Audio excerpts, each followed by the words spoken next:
ఇందాక అక్కడ ఉన్నటువంటి లిఫ్ట్ ఇరిగేషన్ దగ్గర ముఖ్యమంత్రి గారికి ఇరిగేషన్ మంత్రి గారు సవివరంగా చెప్పారు. ఈ డిస్ట్రిబ్యూటరీస్కి ల్యాండ్ ఎక్విజిషన్ చేసుకోండి, మీకు ఎన్ని డబ్బులు అంటే అన్ని డబ్బులు ఇస్తామని. యాతాలకుంట జూలూరుపాటు టన్నెల్స్ని పూర్తి చేసుకోండి, వైరా రిజర్వాయర్ దాకా నీళ్లు తీసుకెళ్ళండి.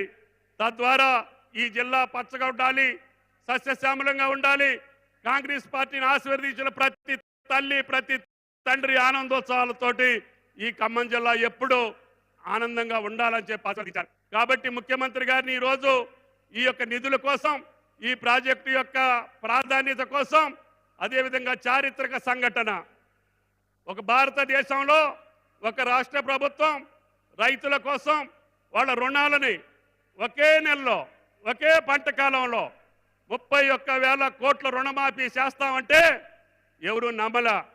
మాకు కూడా భయం వేసింది. అయినా ముఖ్యమంత్రి గారు బట్టి గారు పట్టుబట్టారు. ఏం చేశారు, ఎట్లా తెచ్చారు నాకు తెలియదు, కానీ ఈ రోజుకి 18,000 కోట్లు రైతుల ఖాతాల్లో జమ చేశారు. 2 లక్షల రూపాయల లోపు రుణమాఫీని.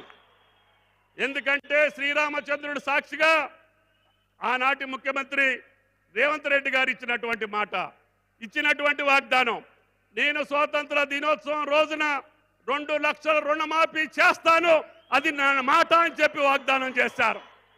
ఆ మాటను నిలపడం కోసం బట్టి గారు చాలా కసరత్తు చేశారు.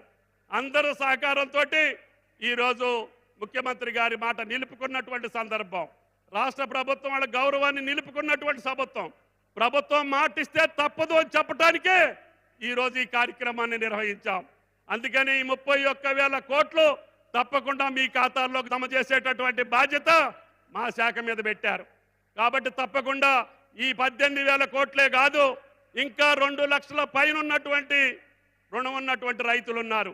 మీరు ఎప్పుడు ఆ పై రుణాన్ని చెల్లిస్తే మీ ఖాతాలో మిగతా డబ్బులు వేపించేటటువంటి బాధ్యత ఈ ప్రభుత్వాన్ని అని చెప్పి మీకు ఈ సందర్భంగా మనం చేస్తున్నాం.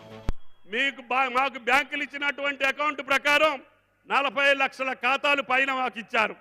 గత 5 సంవత్సరాల్లో పంట రుణాలు తీసుకున్నటువంటి తెలంగాణ రైతుల యొక్క ఖాతాలు మాకు ఇవ్వమని చెప్తే 32 బ్యాంకుల్లో వచ్చినటువంటి ఖాతాలు 42 లక్షల ఖాతాలు మాకు వచ్చినాయి. ఆ 42 లక్షల ఖాతాలకి ఎంత డబ్బు అవసరం అవుతుంది అని చెప్పి మేము చూస్తే సుమారు 31,000 కోట్లు కావాలని చెప్పారు. ముఖ్యమంత్రి గారు పర్వాలేదు, నేను మాట ఇచ్చాను, మనందరం కలిసి మన మాట నిలుపుకోవాలి, లేకపోతే ఈ ప్రభుత్వానికి అర్థమే ఉండదు అని చెప్పి ఆయన వాగ్దానం చేశారు. ఆ వాగ్దానం యొక్క ఫలమే ఇవాళ తెలంగాణ రాష్ట్ర రైతుల పండుగ వైరా గడ్డ మీద జరుగుతుంది అని చెప్పి మీకు ఈ సందర్భంగా మనం చేస్తున్నాం.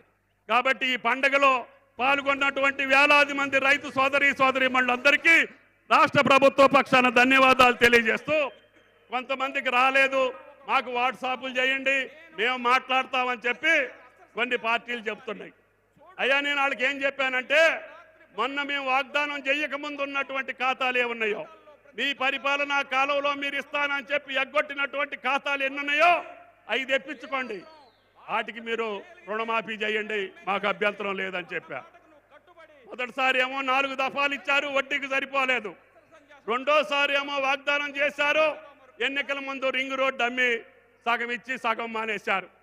ఆ సగంతో పాటు ఈ 4-5 సంవత్సరాలు ఏ ఊరికైతే పంట రుణం ఉందో అన్నీ ఇస్తామని చెప్పాం.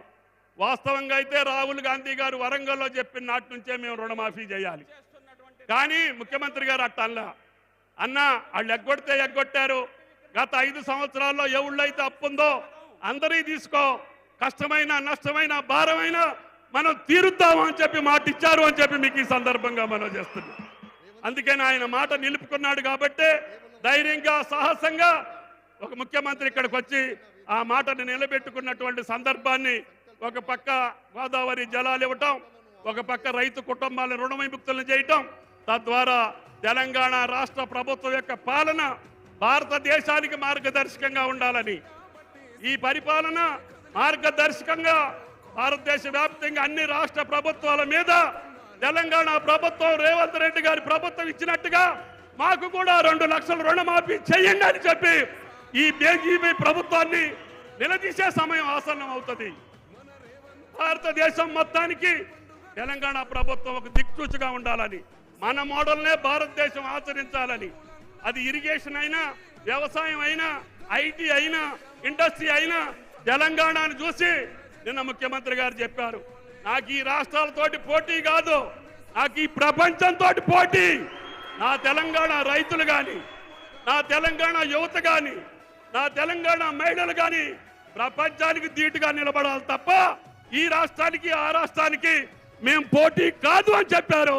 ఆ మాటని నిరూపించాలి, ఆ మాటని నిజం చేయాలి, ఆయన ఇంకా శక్తివంతుడు చేయాలి.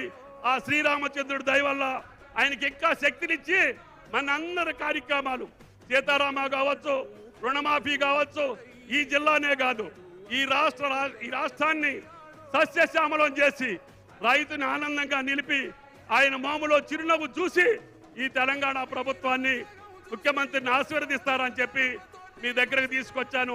పెద్ద ఎత్తున ఆశీర్వదించడానికి వచ్చేసినటువంటి తల్లిదండ్రులకి, అన్నా చెల్లెళ్ళకి, అక్క తమ్ముళ్ళకి, సోదరులందరికీ కూడా హృదయపూర్వక నమస్కారం తెలియజేస్తా. మీ అందరికీ కూడా స్వాతంత్ర దినోత్సవ శుభాకాంక్షలు. థ్యాంక్ యూ, నమస్కారం.